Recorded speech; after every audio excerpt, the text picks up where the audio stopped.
Ok, a ver, ¿qué hay detrás de esa mirada tan fría y distante de Giyu Tomioka, el pilar del agua? Hoy le vamos a entrar de lleno a la mente de uno de los personajes, la verdad, más enigmáticos de Demon Slayer. Vamos a descubrir qué es ese dolor que prácticamente lo define.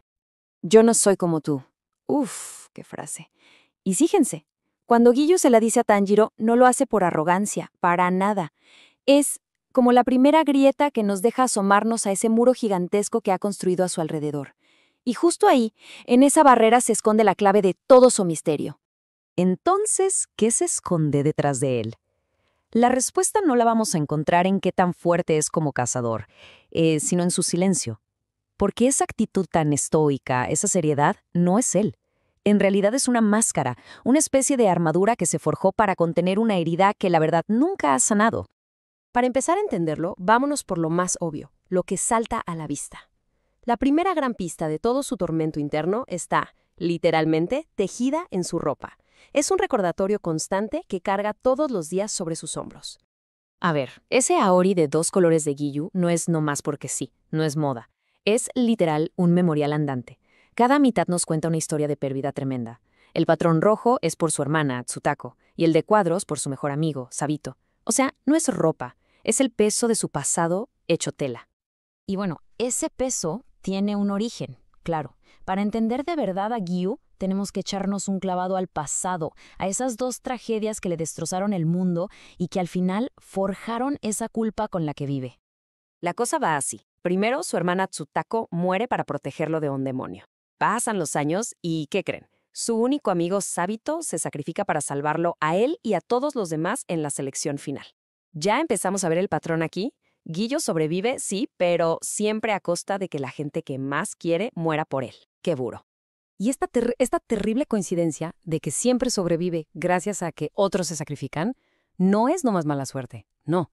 Es la receta perfecta para un trauma psicológico profundísimo que de hecho tiene un nombre: el síndrome del superviviente. Este síndrome es una carga mental brutal. Es creer de una forma muy profunda e irracional que no mereces estar vivo cuando otros murieron. Imagínense, es sentir que cada vez que respiras estás como insultando la memoria de los que se fueron. Y en Giyu, híjole, vemos los síntomas clarísimos. Él está convencido de que el puesto de pilar del agua le pertenece a Sabito, que él es un impostor. Por eso se aísla, por eso insiste en que no es un verdadero pilar. En su cabeza, él está usurpando el lugar de un héroe que sí se lo merecía. A ver, para poder seguir adelante con una culpa tan, pero tan aplastante, la mente de Giyu tuvo que construir una fortaleza, una serie de muros, de barreras invisibles para protegerse de su propio dolor. Y a eso le llamamos mecanismos de defensa. Y es un ciclo que nomás lo consume. Fíjense, la culpa lo hace aislarse, como si se estuviera castigando a sí mismo. Ese aislamiento lo lleva a no querer conectar con nadie, porque tiene pánico de que alguien más muera por su culpa. Y para mantener todo eso bajo control, ¿qué hace? Se pone la máscara, esa fachada fría de un tipo al que parece que no le importa nada. Y quizá lo más trágico de todo es que el mundo de afuera parece darle la razón. Cuando Shinobu, ya harta, le dice eso de que nadie te quiere, para él no es ninguna sorpresa. Ella solo está diciendo en voz alta lo que esa vocecita en su cabeza le grita todo el tiempo, que no pertenece, que está solo. Y para poder aguantar, para mantener ese dolor a raya, su mente le juega 2 trucos bien interesantes. Primero, la represión. O sea, inconscientemente bloquea, olvida esas promesas y recuerdos dolorosos con Sabito.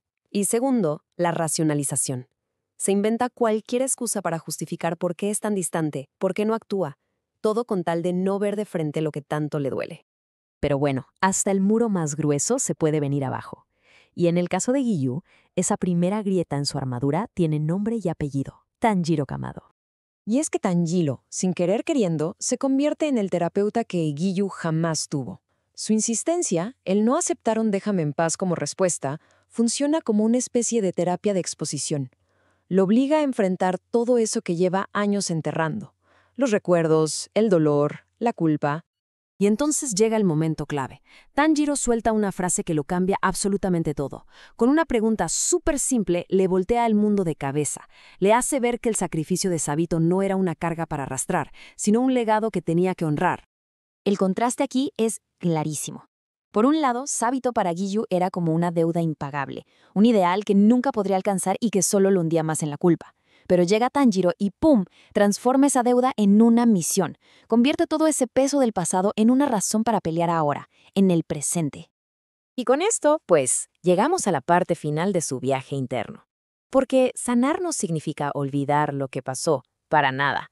Se trata de aprender a vivir con ello, de transformar esa herida en una fuente de fuerza. El cambio es tan profundo que hasta el significado de su Haori evoluciona.